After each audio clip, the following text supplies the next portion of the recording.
името Ти. Да бъде Твоята воля. Дай ни здраве, дълголетие и добри дни. Приеми нашите молби, цялото човечество да бъде изпълнено с доброта, мир и любов. Амин.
Добър вечер, приятели!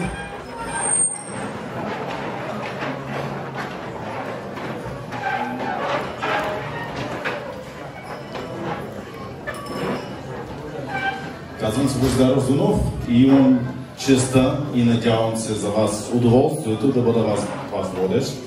Тази вечер сме събрали с една великолепна кауза, която успя да обедини всичките 144 човека, които са налични в момента в ресторант Райските село Радиево. Ротари клуб Димитровград ежегодно организира подобни благотворителни балове с съответно изключително добри цели, като тази годишната очевидно е наистина много добра. Няма да ви говоря за целта, тъй като моят приятел и президент на клуба Метин Ибрямов ще направи това. мога единствено да ви призова да бъдете с добри сърца, да бъдете добри хора и да си изкараме една прекрасна вечер. Добър вечер, приятели! Добре дошли на всички приятели ротарианци и тяхните приятели, вече които са и наши. Искам да благодаря на 15-12 клуба, които са при нас от цяла България. Габрово, Кюстендил, Нова Загора, Стара Загора, Пловдив, Хасково, Златоград, Свиленград, Момчилград, Кърджали и Инервил. Добре дошли! Така, тази година на мен е първо президентство в ротарианството и беше много трудно за мен да намеря каузата, към която да се обърна, и когато посетих Центъра за ранна интервенция за деца от 0 до 7 години, видях нещо, което мене лично много ме докосна ми душата, и още същата вечер разбрах, че това ще бъде нашата кауза. Това ще бъде с това, с което ротарианци да разкажат на другите хора и всички да усетят това, което аз усетих там. И ще направим една стая, ще помогнем за една стая, сензорна стая се казва, за децата. Има недостиг на пари. Община Димитровград, на която също много благодарим, е помогнала с доста солидна сума, но все пак една малка част не стига. Още един път искам да благодаря на всички. Наистина толкова много хора в самото начало ни очакваха. Самата кауза, какво се състои? Това са едни деца, които, нали, аз винаги съм чувал по телевизора, нали, бориме се за един център, за втори център, но никога не съм го виждал това нещо. Никога с очите си не съм виждал такова нещо, и когато бях вътре, много бях трогнат. След като излезнах, пак ви казвам, решихме, ще го направим. Там ще бъдат закупени уреди за тези деца. Повече и по-подробно за тях ще ви разказа Габриела Маринова, която е управител там. Благодаря ви още веднъж. Благодаря за големите сърца. Благодаря за всички хора, които са дошли от цяла България. Уважихте ни и ви желая една хубава вечер.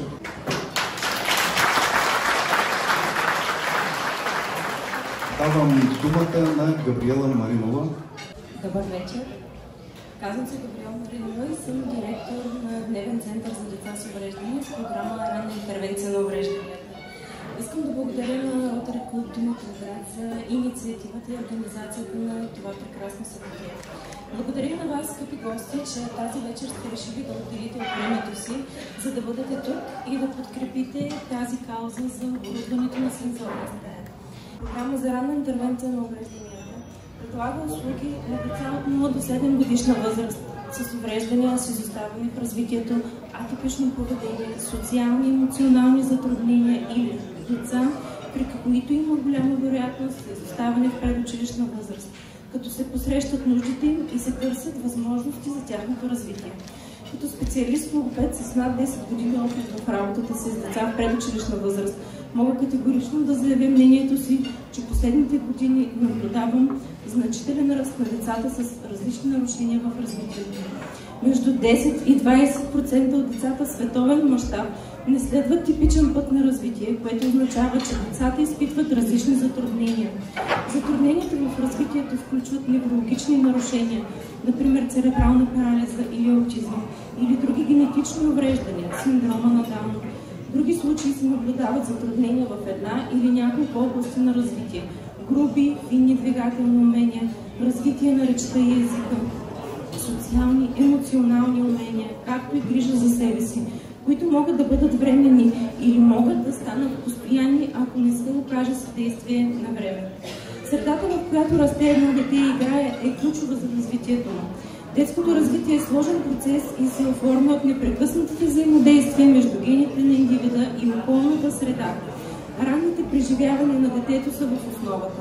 Особено важни са първите 3 години от живота, когато човешкият мозък се развива най-бързо и е най-чувствителен към външни влияния. Това е сензитивен период за цялостното развитие на детето. Важни предпоставки за развитието на езиковите и когнитивните процеси са състоянието на двигателните функции, достъпът до среда, манипулативната предметна и игрова дейност, както и общуването с възрастните. Като специалисти, осъзнавайки нуждите и потребностите на децата, с които работим, ние от екипа на ВЦД Април имаме нужда от специализирано оборудване, което струва скъпо. Сензорната стая е пространство, което е специално проектирано да осигури завладяващо сетивно изживяване на децата с различни потребности. Характеристиките на сензорното пространство се различават в зависимост от потребителя и неговите нужди. Сензорната стая обикновено използва светлини, звук, цветове и други сензорни знаци, за да успокои, ангажира и помогне на потребителите да се развиват емоционално и когнитивно. Тя е предназначена да помогне на потребителите да се ангажират с сетивата си и да се възползват от предимството на сензорната стимулация в безопасна и спокойна среда. Аз вярвам в доброто. Продължавайте да носите светлина и надежда на тези, които имат нужда от нея. Сърдечно благодаря за вашите усилия и всеотдайност.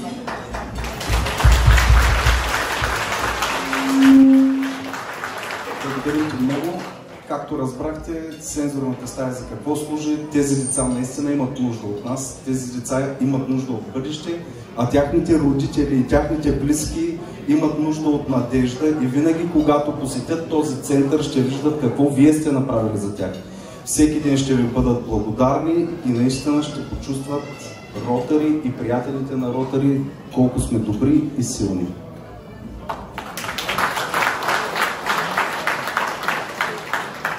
Благодаря ви, приятели. Благодаря на Габриела за изключително детайлното представяне. Надявам се всеки един от вас е разбрал, но аз искам да го кажа много по-просто. Децата имат нужда от нас и се надявам, че всеки един от вас е тук заради това. Но в случай, че има и някой от вас дошъл специално за забавленията, имаме нещо и за вас. Тази вечер на гости са ни музикално-танцова формация 7-8 и имаме специална изненада от нашия клуб. Червеното вино тази вечер е от нашата специална селекция, която имаме само при нас. Тя е с много специален етикет и част от сумата, когато закупите бутилката, отива също така за дарение. Така че, моят апел е, нека виното свърши, пликовете да са пълни, но после ще ви обясним по-подробно как става това. Благодаря ви много, забавлявайте се и давайте от сърце. Приятна вечер и много до скоро!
Българските танци